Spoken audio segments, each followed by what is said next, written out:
Hey everybody, Ethan here, and you're on my side of the room. Today I got to tell you about my latest acquisition. And no, it isn't the bare wall behind me. I finally tore off that crappy fake stone stuff. Oh well. So that's in the process of getting all freshened up behind me.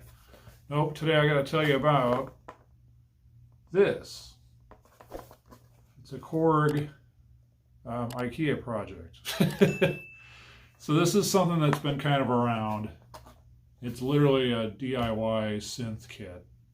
It costs about $100.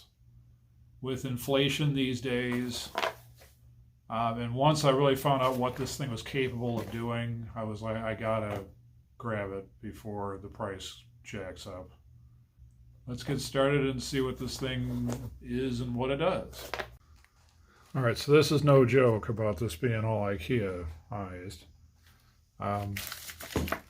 This comes in pieces, but it's just designed for you to just basically screw it together. You don't need to solder anything. You don't need some kind of electrical engineering degree. I guess if you had one, maybe you could like figure out how to mod this in new and exciting ways. However, somewhere around here is the parts to make all this magically fit together. This is not going to be a very big unit. But that's okay. It doesn't need to be huge. It just needs to be good, right? Okay, right away I was panicking that I got ripped off here. I was going to have to return this to get another unit. Because I was like, well, where's these panels and stuff to screw together? Again, IKEA. So, one moment, please. All right, for not needing special tools or whatever, I'm not getting how I'm supposed to get this to come off and not shatter. So I got to read these instructions. I'll check that out later. Or I'm going to check that out now, and then we'll see about maybe this being in many pieces when I come back. Good grief, these things put up a fight. I got it to come apart. So it's going to be about that big. Ooh, It's very teenage engineering. Yeah, I had to use 2 pliers to get the leverage to break these apart. These are not Kit Kat. Look at this teeny tiny screwdriver they give you. But it's getting the job done.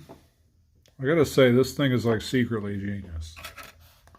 Just as a concept. I mean, I'm this many years old as far as going to Radio Shack, first of all, that's even a thing, and then here in the US, more to the point.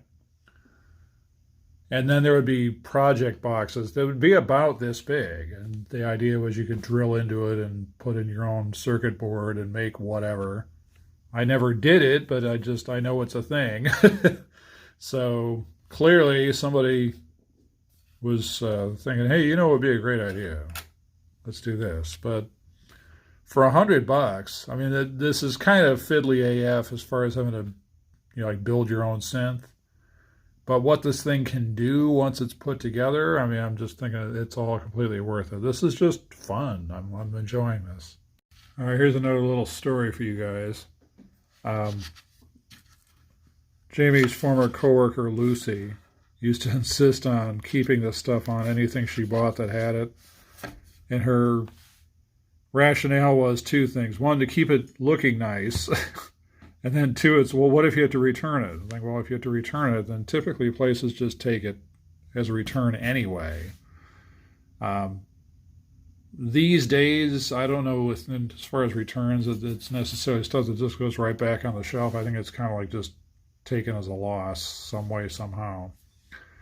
But anyway, I always insist on pulling the Lucy film off. This is just one of those occasions I finally have some on hand to show you what that is. But this, I bought it because it had the Lucy film on it. Apparently they took it off before they shipped it, which is weird because you would have thought that they would have kept it on. But it gave legitimacy to the whole idea of this being like new. Like, well, hey, it's still got the Lucy film on it. It's no lie. If this still had Lucy film on it, I'd be really impressed. All right, I'm not necessarily going to show the blow-by-blow of all this coming together, but it's coming together. A little sardine can here. Okay, and just like that, the back plate is on. One thing that hasn't really been bleedingly obvious in the videos I've been watching about this thing is that there's this volume thing. Again, Radio Shack style. So good to know, because you'll just kind of see that people did audio out through the headphones, but they're not really telling you that there's a volume knob back here, so good to know.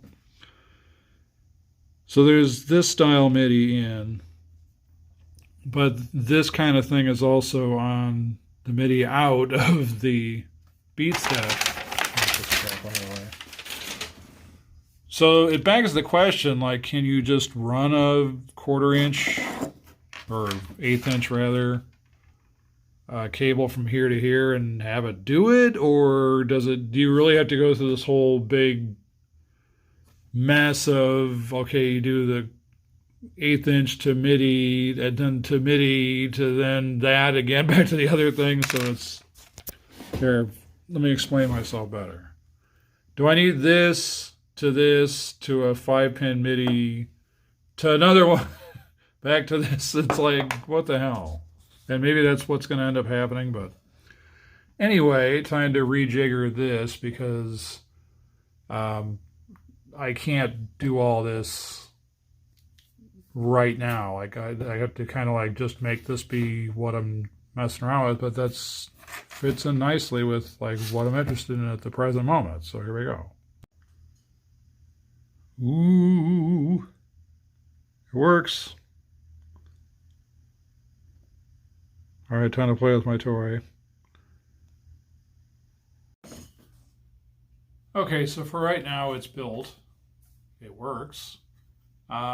MIDI, not so much at the moment, but I have suspicions as to the why of it all, up to and including I may have to order another cable. I did my homework. They said that's the #1 reason why you don't have MIDI working on this thing is the cable's not the right kind. And that's entirely possible what's happening here. I've got some stuff coming from Amazon tomorrow as I film this, and that might fix it. Now, what amuses me, or whatever, what I like, is that my space behind me is always evolving. So some doodads are coming that'll help sort out the MIDI mess is the plan. Honestly, I don't intend to be like a synthesist, but in an outtake in another video, because I film sometimes a lot of different takes and then don't put anything up. It's just how it goes. I was saying that the whole point of this stuff, besides getting songwriting done and then bass practice and all this other stuff, is it's my creative outlet. It's one of them. It's the biggest right now is music. Supposed to be getting a book written, but you know, it's another story, literally. But I'm enjoying making music very much. And so on the one hand is the outlay of getting this stuff. I'm not spending a fortune on it, but everything's arguable and debatable, I'm sure. But just as Jamie has her nail polish bonanza, and that's her outlet, and she really enjoys coming with new nail art designs and all the different colors and stuff. So too it goes with me, where it's like, I just droned on a D arpeggio on this synth box for about 10 minutes. And just build a rudimentary drum pattern around it. Just so it wasn't just a D arpeggio drone for 10 minutes. It's like I was ready to like leave my body. It'll be nice to have MIDI working, because then I can have this and this. And once I patch this, because apparently there's some funky doodle patch, and I've got to look at Bad Gear about this, because he said there's some patch you can get that unlocks a whole bunch more potential in here, or creates it, or whatever. And so one of the things that this can do when I do that is chords, and that's the thing that put me over getting this. I can't really do chords on that as far as using the beat step. So this is designed so there's single key chords that if you want that, then great. And like, I do want that, because when I heard people doing it, and people could have been Bad Gear, it was just such this lush sound, like, yes, that's what I want. And so, but I want it very passively and programmed. So anyway, this is a fun little project. I enjoyed it. Just default out of the box, and yes, you can play this little ribbon. People say, oh, you can't handsomely play it. Yes, you can, actually. Not in the style of a keyboard player, but I'm not one, so yay. But it's fun to mess around with the different settings, and you know, someone was saying that just as like a reverb pedal, this was worth $100. And my understanding is that if you patch this, then the reverb is even better. So I'm really looking forward to getting this patched, I guess, and let whip out YouTube here and figure that out. But anyway, just some more consciousness raising that this is a thing that exists. Even says synthesizer on it, so you know it's legit. People on Amazon say it's a stupid toy, and maybe it is, but I think with these patches that exist, I think that's the secret sauce. And so the more potential you can unlock with this thing, I think the more your $100 is worth it to do this. But yeah, making ambient soundscapes, I'm all for it. So if this can help do that, then yeah. And just again, running this through as an effects unit made the drum machine do stuff it just couldn't do before. So yeah, I mean, it's fun. I really enjoy it.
video, but what else is new, right? Keep playing, keep learning, and I'll catch you in the next video.